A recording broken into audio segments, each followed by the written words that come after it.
morning, good afternoon, good evening, wherever you are in the world. Welcome to Mantra Monday. So, I love Mantra Mondays because it's just a relaxed way of really priming your brain, rejuvenating your soul, and just nurturing yourself with self compassion because we're all busy. We have busy lives, we have responsibilities, we have activities that we're responsible for. So just having that moment of pause just to reflect with what's going on within is what Mantra Monday does. So a lot's been percolating in my mind, particularly about breaking free from past shackles. And one of the ways that I do that with my clients in my coaching or in my therapy is through the inner child. And oftentimes with our inner child, we tend to like ignore or repress that part of us. And our inner child is there with us all the time. There's something really important about acknowledging that they're there and listening to their story. So that's been coming up a lot with my clients this week. This work on the inner child and how past shackles can be affecting you in your present day.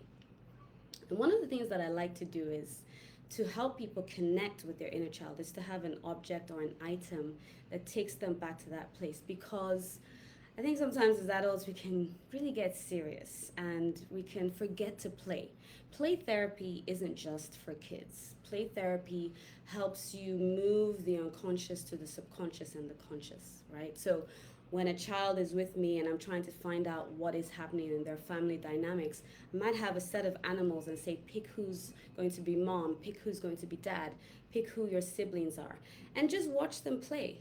Who sits next to who's close to who. Are they fighting? Are they playing? Are they arguing?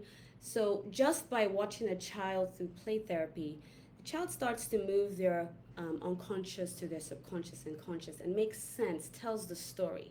It's that whole idea of naming it to tame it. That when you name your emotions and you name your experience, it doesn't have the same power. It releases that power from you. And that's what play therapy does. And so oftentimes with the children, I can tell what's going on in their internal world, because children, don't have the language sometimes for what's happening inside. So just by playing and showing their experience, because remember that your front brain, which is that part for problem solving, um, for thinking about what you want to do next, for giving you direction, for your logical thinking, that rational thinking. That's all in your front brain, the prefrontal cortex. It helps you think about which path to take if you're in the crossroads. When that part of your brain doesn't fully develop until your late 20s, so about 25. So viscerally as a child, you are functioning from your reactive brain. So that emotional brain, the reptilian side that doesn't think but just reacts. So that's the fight, flight, freeze mode. So that's why with a toddler, when they're throwing a tantrum, you're going to know about it. They're not thinking about it, they're just reacting. And sometimes I have to entice the toddler in my clients, because the rational brain that we've developed as adults says, oh, but it wasn't that bad, and oh, it wasn't a big deal, and everybody was going through it, and you can trivialize and minimize our experiences. But the toddler in us just wants to scream and throw that tantrum. Sometimes I do feel jealous of kids because there's just no worry in the world. They just stomp their feet and do their thing to express what's inside. So with the inner child, we're trying to playfully bring out the inner child. So when a client of mine is going through something intense, I might pause them and just ask, what age do you feel right now? And it often throws them a little bit off guard, because like, what do you mean? And I'll just ask, because your subconscious mind, your unconscious mind will take you back viscerally even to that experience. They might say 6 or 7 or late teenage years, or sometimes even adult years, in their 20s. And I ask that question because that inner child inside of you had an experience that is similar to what you're having in present day. But they didn't have the language to say, I'm feeling scared, I'm feeling insecure, I'm feeling embarrassed, I'm feeling disturbed or disgusted, or afraid, angry, sad. And what happens is that keeps a score. Those emotions then store in your body, and the body keeps a score. So I'll ask, what age do you feel right now? And I might ask, where are you feeling it in your body? Because as a child, you would have felt it somewhere in your body. So, for example, for me, 7 was an age where we transitioned. It was the first time I was living far away from my dad. We moved to a new country, and it was all these new experiences. I had to acclimatize to a new school environment. I went to international schools, and it was exciting. It was an adventure, but it's quite a shock to my system because I was moving from my grounded space to a whole new world. And there's a lot of adjustment that had to come with that. Now, I didn't have the language of saying, oh, I'm worried I might not fit in. We're so blessed now that we have school counselors who help children to transition now. But in those days, there was nothing. So I didn't have the language to say, I'm scared of meeting new people. I don't know if I'll fit in. My accent is different to them.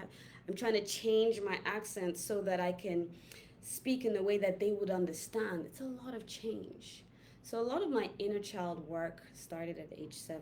So sometimes when my inner child comes up at 7, I spend time just trying to listen. Now, sometimes that can be hard. So this is where play therapy comes in, and I bring in objects. So you might want to think about an object that resonates with you from that age. So for me, my favorite Avenger, the Incredible Hulk.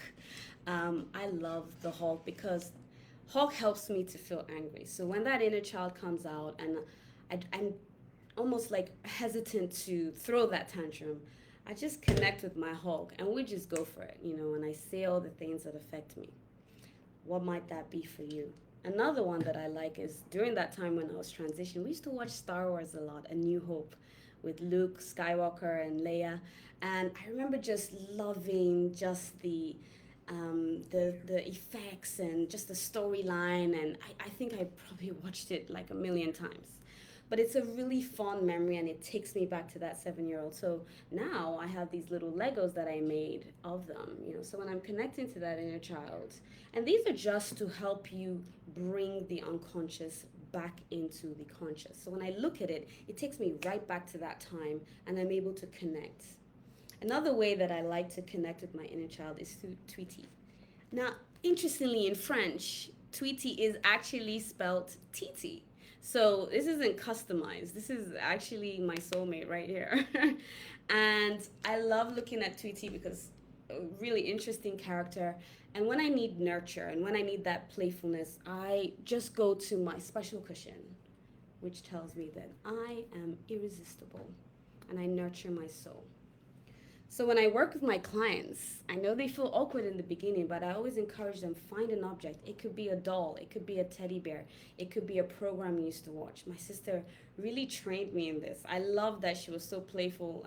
She was in her 20s and she loved Tom and Jerry and she loved the Pink Panther and she was always playing pranks. I remember thinking, when I'm older, I want to keep this playfulness. So don't lose that playfulness because that inner child will inform you of what it needs, or she, he, they need. And when you connect with your inner child and you connect with what was happening during that stage of life, you're able to give that child what the child needs. It might be love, it might be laughter, it might be fun, it might be a cuddle, whatever it is, when you're paying attention, you nurture those needs. And even you can actually relieve symptoms from that time. I remember during that time, it's the first time, it's interesting, during one of my therapy sessions, I connected with the fact that that's when my hay fever started. So when I started listening to her and just listening to her story, her struggles of belonging, of her fears, and all of that, my hay fever, in fact, I don't have hay fever anymore. Those symptoms have long disappeared for years now. So you might actually be going back to where your body stored those difficult emotions, and by naming it, you tame it and you release the power. So connect with your inner child today. We're going to give your inner child some love. Some love because, again, he, she, they didn't have a language for what was going on for them.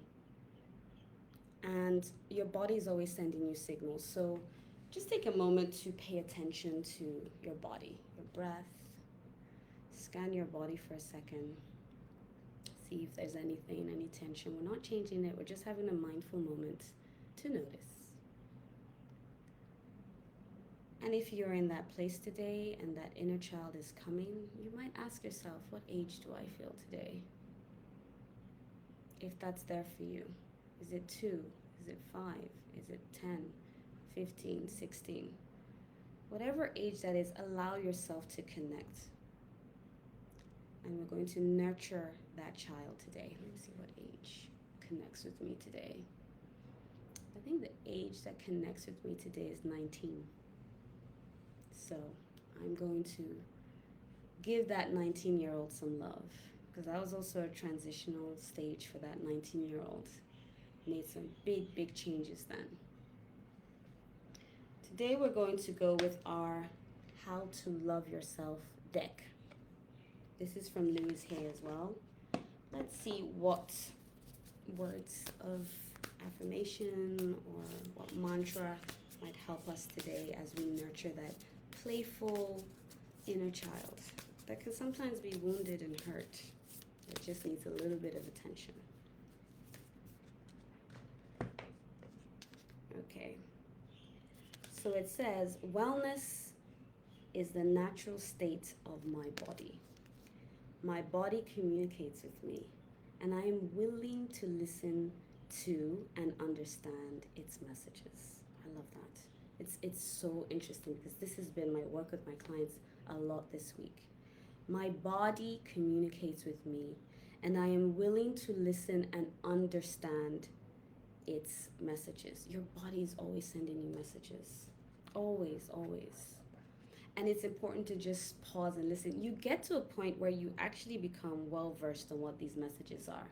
Like if it's shoulder pain, you might know, oh, okay, I'm starting to feel disappointed about something.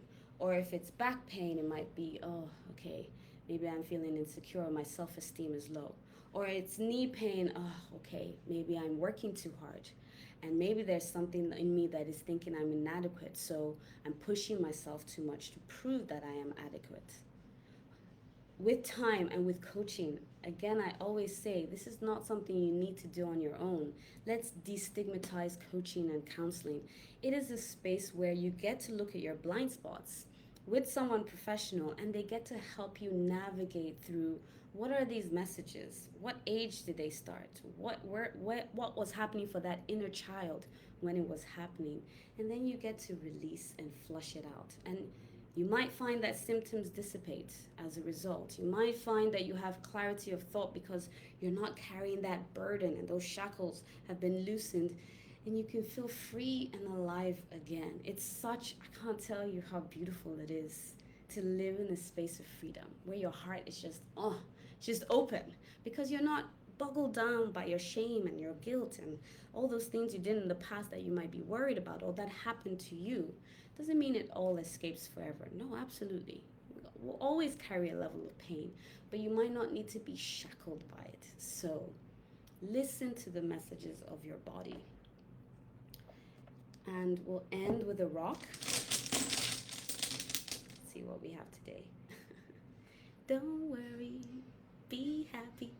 So this is be happy, and it's also in Chinese for my Chinese people. So be happy. We're playing with our inner child today. We're nurturing our inner child.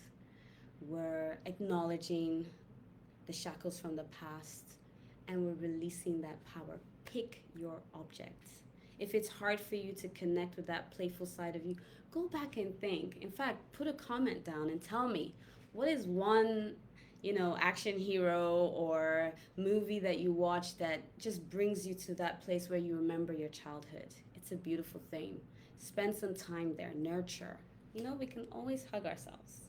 When those times come, if you don't have someone to do that, you be your best advocate. You be your biggest nurturer.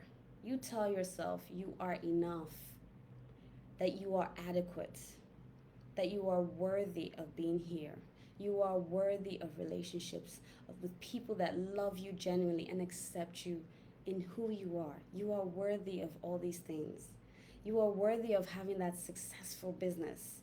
You are worthy of reaching financial goals that are beyond your mind. You are worthy of building that community. You are worthy of friendships. Hug yourself and tell yourself that, because you need that today. Your inner child needs that.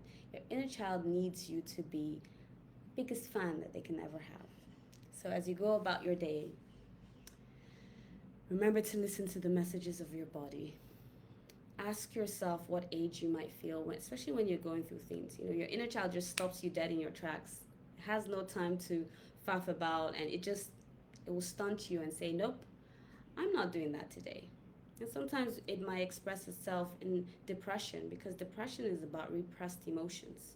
So if you've been repressing for a long time and your inner child's been trying to tell their story, but you're refusing, take time today to listen, because it can alleviate a lot of those symptoms, and do it with a coach. Please do not do this on your own, because when trauma comes out, it can be scary, it can be tiring, it can be debilitating. So you want to make sure that you're with a coach who can guide you through that, and who can also put some strategies in place that grounds you throughout the week. Thank you for joining me today, and I look forward to seeing you in Feel Good Friday. Take care and have a beautiful week.